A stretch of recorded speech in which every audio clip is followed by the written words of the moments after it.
हाय नमस्कार। आजची आपली रेसिपी आहे शेवभाजीची। चला तर आता किचनमध्ये बनवायला सुरुवात करूया। पण त्या अगोदर तुम्ही माझ्या चॅनलवर नवीन असाल तर व्हिडिओला लाईक करा, शेअर करा आणि सबस्क्राईब करा। चला बनवायला सुरुवात करू। आता इथे मी 2 चम्मच तेल टाकलेलं आहे। या चमच्यानी तेल आपलं गरम झालेलं आहे। इथे 2 कांदे घेतलेले आहे छोटे छोटे कापून। हा कांदा यामध्ये टाकायचा आहे।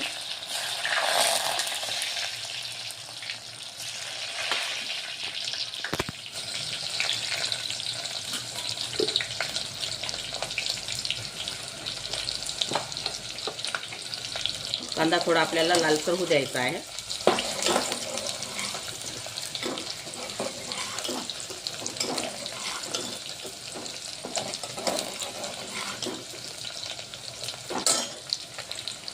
कांद्यामध्ये थोडं मीठ टाकायचं।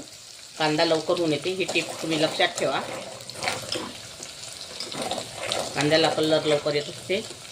आणि तुम्हाला अगर ही माझी रेसिपी आवडली तर व्हिडिओला लाईक करा, शेअर करा, सबस्क्राईब करा, आठवणीने करा।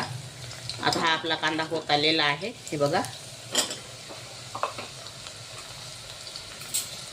आता यामध्ये आपण लसूण अद्रकचा पेस्ट टाकायचा आहे।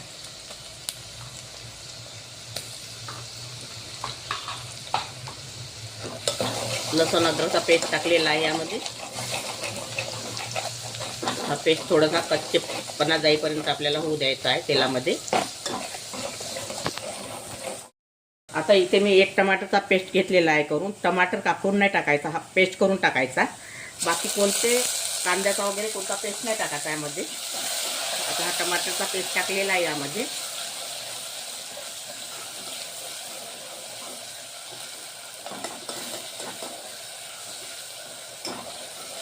त्याला थोडं होऊ द्यायचं तेलामध्ये टमाटरला। आता आपला हा टमाटर पेस्ट सुद्धा शिजलेला आहे। आता इथे मी बेसिक मसाले घेतलेले आहे। 3 चम्मच मिरची पावडर घेतलेला आहे, 1 चम्मच धनी पावडर, 1 चम्मच जिरा पावडर आहे, स्वादानुसार मीठ आहे, कस्तुरी मेथी आहे, हळदी पावडर आहे अर्धा चम्मच। आणि हा शेवभाजीचा मसाला आहे, खानदेशी शेवभाजी मसाला हा मसाला आहे, हा वाला हा घेतलेला आहे। तर हे पूर्ण बेसिक मसाले यामध्ये टाकायचे आपल्याला। बाकी मसाला कोणताच टाकायचा नाही। शेवभाजीचा मसाला मिळाला तर खूपच छान आहे, तोच मसाला वापरायचा। अगर नाही मिळाला तर तुम्ही घरगुती मसाला वापरू शकता।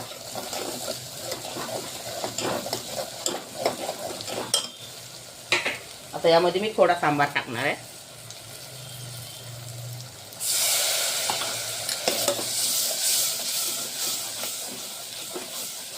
आता हे आपलं सगळं जिन्नस शिजलेलं आहे, हे बघा छान कलरही आलेला आहे। आता यामध्ये पाणी टाकायचं। ज्या पद्धतीचं लागते त्या पद्धतीचं आपण पाणी टाकायचं फॅमिलीनुसार।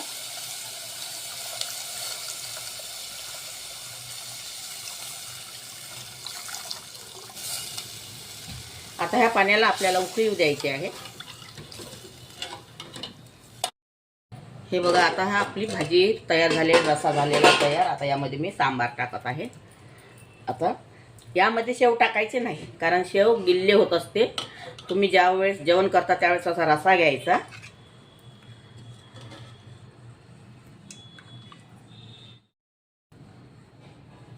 हे बघा आता यामध्ये मी रसा काढलेला आहे।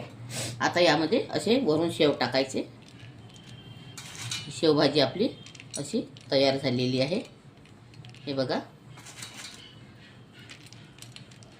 हे असे वरून शेव टाकायचे जेवायच्या वेळेस। आता ही आपली रेसिपी तयार झालेली आहे।